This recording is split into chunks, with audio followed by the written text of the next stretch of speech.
Hey guys, I am Hemant Jain and welcome back to your favorite show HJ Presents Funways Talks. So guys, welcome back to Sunday Morning with Hemant में and आज की video में हम discussion करेंगे option से related उनके Greeks पे। तो उनका एक बहुत प्यारा, बहुत कॉमन ग्रीक है, बहुत जो फेमस ग्रीक है जिसके बारे में सबसे ज़्यादा डिस्कशन होती है, उसको हम प्यार से बोलते हैं थीटा। तो आज सारी डिस्कशन हम थीटा पे करेंगे, पूरे एकदम फील में डिस्कशन करेंगे कि ये थीटा थीटा क्या है, ये थीटा थीटा। तो थीटा में होता क्या है, चीजें कैसे वर्क करती हैं, why because of this theta, सिर्फ इस थीटा की वजह से जो ऑप्शंस है ना, पूरी option community beat option seller और बीट ऑप्शन मतलब बीट कॉल सेलर और beat put seller, options are biased in the favour of seller because of this theta. क्योंकि ये टाइम वैल्यू है और इसी टाइम वैल्यू की वजह से समय ऑप्शन बायर का शत्रु है कि टाइम कह रहा है भाई देख, ऑप्शन बायर अगर स्टॉक तेरे फेवर में मूव नहीं किया तो लॉस हो जाएगा तेरा। It's as simple as that. And इसी वजह से ऑप्शन सेलर के टाइम फेवर में है। The more you wait the more you can earn. It's as simple as that. So अब थीटा वर्क कैसे करता है, मैं प्रोबेबिलिटी के टर्म्स में आपको समझाने की कोशिश करूंगा by taking the same example of insurance जो मैंने पास्ट में भी लिया है। तो इमेजिन करो आपके पास एक गाड़ी है अभी, ठीक है, और आपको उस गाड़ी का इंश्योरेंस खरीदना है। सो कितने दिन वाला इंश्योरेंस महंगा होगा, 1 महीने का इंश्योरेंस या 2 महीने का? तुम कहोगे ही मतलब ऑब्वियसली 2 महीने की प्रोटेक्शन मतलब ज्यादा टाइम पीरियड की है तो इसलिए वो महंगा होगा। अब मैं ऑप्शंस को भी हमेशा एज इंश्योरेंस ही कहता हूं, because put option are insurance against selling the against price going down and call options are insurance against price going up. It's as simple as that. So अब इट्स लाइक 15 दिन है expiry को, तो कौन सा ऑप्शन ज्यादा महंगा होगा? ए, जिसमें सेम स्ट्राइक प्राइस में what ever be the strike price, जिसमें सेम स्ट्राइक प्राइस में 15 दिन बचे हैं, या जिसमें सेम स्ट्राइक प्राइस में 30 दिन बचे? 30 दिन वाला ऑप्शन महंगा होगा या 15 दिन वाला? ऑब्वियसली हिम्मत, इंश्योरेंस है तो इंश्योरेंस ज्यादा टाइम पीरियड के लिए जो लेते हैं वो महंगा होता है। तो जो ये इंश्योरेंस ज्यादा टाइम पीरियड की वजह से महंगा है ना, इसी को हम प्यार से बोलते हैं theta. What theta represent is, अगर मार्केट में कुछ भी चेंज नहीं हुआ, पूरी रात बीत गई, दिन बीत गया, शाम हो गई, सुबह हो गई, 9:15 बज गए, मार्केट में पूरी रात भर कुछ भी चेंज नहीं हुआ, ना वोलेटिलिटी चेंज हुई, ना स्टॉक प्राइस चेंज हुआ, ना इंटरेस्ट रेट हुआ, ना फेड ने कुछ मचाया, ना सेबी की तरफ से कुछ आया, कहीं अगर कुछ नहीं हुआ तो keeping all this things in mind, अगर कोई भी चेंजेस नहीं हुए तो ऑप्शन सेलर को थोड़ा सा प्रॉफिट हो जाएगा, वो थीटा थोड़ा कम हो जाएगा, ऑप्शन की वैल्यू गिर जाएगी। ठीक उसी तरीके से जैसे अगर 1 महीने की कार का इंश्योरेंस, वैसे तो साल का लेते हैं ऑब्वियसली, मैं बस एग्जांपल के लिए यूज कर रहा हूं कि अगर मैं बोलता हूं यार मुझे इस कार पे 1 महीने का इंश्योरेंस चाहिए, वो बोलेंगे ठीक है लाओ 1000 रुपए दो लगभग। अच्छा मेरे को 15 दिन का चाहिए, 400 रुपए 500 रुपए दो। उसी तरीके से तुमने जो ऑप्शन सेल कर रखा था, तुमने 30 दिन पहले ऑप्शन को सेल किया है, मे बी तुमने 10 रुपए प्रीमियम देके सेल किया है, 10 रुपए प्रीमियम, हाँ ऑप्शन प्रीमियम पे कर, नहीं ऑप्शन प्रीमियम रिसीव करते, सॉरी ऑप्शन सेलर प्रीमियम लेता है, तो तुमने सेल करने के लिए 10 रुपया प्रीमियम लिया है।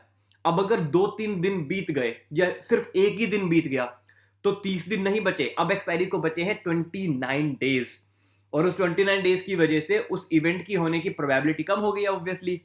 तो जो ऑप्शन की वैल्यू है ना वो घट जाएगी, इसीलिए ऑप्शन सेलर का फायदा हो जाएगा।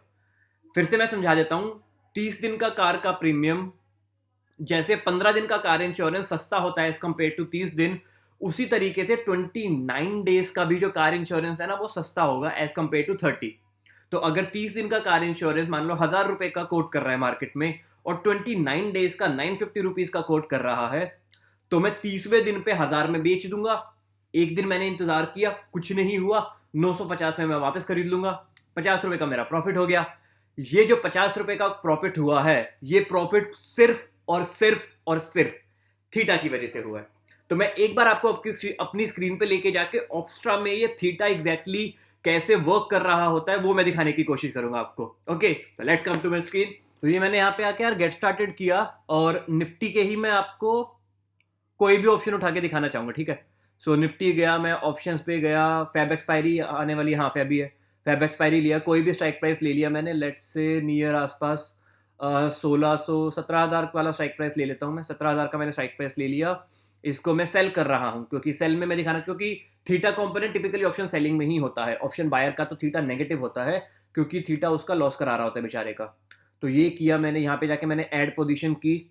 Just give it a second, it's loading. या सो यहाँ पे मेरे को दिख गया, क्योंकि मैंने पुट बेच रखी है तो प्राइस नीचे जाने पे मेरा लॉस होगा, ऊपर पे प्रॉफिट होगा। It's as simple as that. अब थीटा दिख कहाँ रहा है मेरे को? तो यहाँ पे थीटा दिख ही नहीं रहा कुछ भी। कहाँ देखूँ मैं थीटा? आपको कंफ्यूजन होगी, मैं आपको क्लियर कर देता हूँ। Just give me a second. So यार, थीटा देखने के लिए आपको यहाँ ग्रीक्स पे आना पड़ेगा, ठीक है। यहाँ मैंने ग्रीक्स पे क्लिक किया, तो ये इसका थीटा इज 777 रुपीज।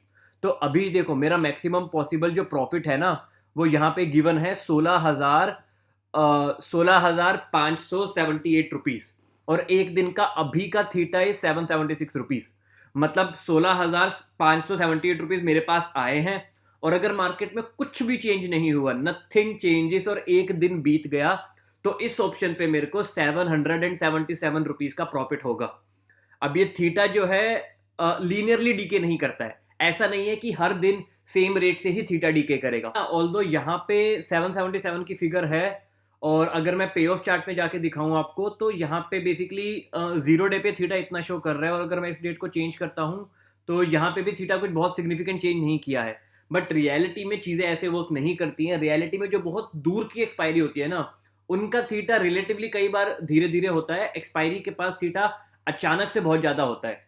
जैसे अगर अभी मैं फरवरी के ऑप्शन में ट्रेड करने की कोशिश करूं, तो पहले थीटा थोड़ा कम होगा, बिकॉज कोई इवेंट 30 दिन में हो सकता है वर्सेस कोई इवेंट 29 डेज में हो सकता है। There is no significant change, right.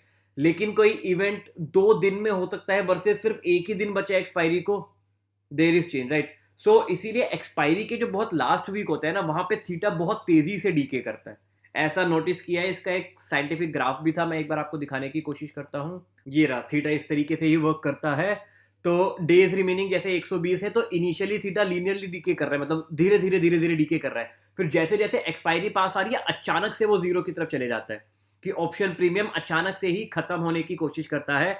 And reality में भी लगभग ऐसा ही बिहेवियर देखा गया है। अब बाकी ये पूरा जाके पढ़ना काफ़ी ज़्यादा इंटरेस्टिंग है। ये ऑप्शन ग्रीक्स मैं भी यहाँ से सीख के थोड़ी और एक्स्ट्रा नॉलेज लेके आपको बताने की कोशिश करता हूँ। जीरो द वार्सिटी पे अवेलेबल है ये। तो थीटा इसीलिए ऑप्शन सेलर के फेवर में है, क्योंकि अगर एक बंदा ऑप्शन सेलर ढेर सारे लोगों को अगर उसने इंश्योरेंस बेच रखा है, विच मीन्स कि कार की टर्म्स में बहुत सारी डिफरेंट डिफरेंट कारों को इंश्योरेंस दे रखा है, इंश्योरेंस सेल कर रखा है किसी अगर इंश्योरेंस सेलर ने, तो चांस कम है कि मे बी एक दो कार का एक्सीडेंट हो जाए। मे बी एक्सीडेंट ना हो तो पूरा जितना भी इंश्योरेंस उसने कमाया है उसका प्रॉफिट। सिमिलरली ऑप्शन सेलर के साथ होता है। अगर उसने पुट सेल कर रखी है, कॉल सेल कर रखी है, काफी डिफरेंट डिफरेंट स्टॉक्स की, डिफरेंट स्ट्राइक प्राइस की, so there is very high possibility कि वो ढेर सारा थीटा खा लेगा, और उसके अगेंस्ट एक दो स्टॉक गए भी होंगे तो उसका सिग्निफिकेंट लॉस नहीं होगा। ऐसा अजम्पशन होती है, कई बार ऐसा होता भी है। लेकिन जब मार्केट में क्रैश आता है ना, तो सारे स्टॉक जाते हैं। मतलब जितना मैंने नोटिस किया है, जब भी मैं ऑप्शन सेलिंग कर रहा हूं, तो माइंड में हमेशा रहता है कि ठीक है हेमंत, एक दो स्टॉक ही गिरेंगे, बाकी स्टॉक तो प्रॉफिट देंगे। बट ऐसा नहीं होता है।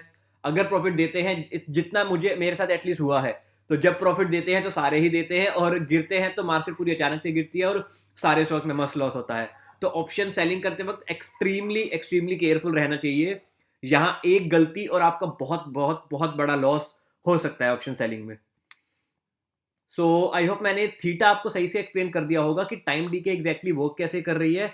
हर दिन इस ऑप्शन की वैल्यू, अगर मार्केट में बाकी कुछ चेंज नहीं होता है, तो इन दैट केस ओनली इस ऑप्शन की वैल्यू लगभग 777 रुपीज से गिरेगी initially. And overall option premium versus time to expiry का कुछ ऐसा ग्राफ होता है। आई गेस ग्राफ से चीजें एविडेंट है कि इनिशियली थीटा धीरे धीरे कम हो रहा है और एक्सपायरी पे अचानक से कम हो गया।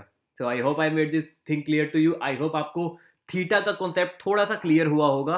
क्लियर हुआ है तो कमेंट में करके मेरे को डेफिनेटली बताओ। अगर थोड़े बहुत डाउट बच गए हैं तो see there is a little bit possibility कि मैं जो एक्सप्लेन करने की कोशिश कर रहा हूँ, हो सकता है हल्की फुल्की मिसकम्युनिकेशन हो सकता है कुछ भी डाउट्स हो।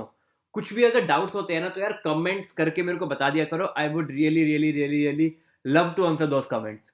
On that note guys, I'll see you in my next video. Take care, stay safe and happy investing. And future trend options में अभी सीधा मत कूदो, पूरा सीखो, लर्न करने के बाद ही आना, अगर आना है तो। बाकी तो मैं कुछ खास रिकमेंड नहीं करता हूँ फ्यूचर ट्रेंड ऑप्शंस। इक्विटी में भी बहुत अच्छा पैसा कमाया जा सकता है, ऑप्शंस में आके अपने हाथ जलाने का कोई फायदा नहीं है। There is a great saying, मैं बार बार ये रिपीट करते रहता हूँ आपको डराने के लिए, बिकॉज हाँ, फ्यूचर ट्रेंड ऑप्शन से डरने की जरूरत है। और वो स्टेटमेंट ये है कि if you come in futures without the knowledge and proper understanding of futures, you will left with no future. And if you try to trade in options without the proper knowledge of options, you will left with no option. तो ना ही future में तुम्हारे पास option बचेंगे, ना कुछ future बचेगा, क्योंकि field ही ऐसी है, सारा पैसा खा जाएगी एक बारी में. तो थोड़ा सा संभल के रहो, सीखते रहो, और happy investing. I'll see you in my next video.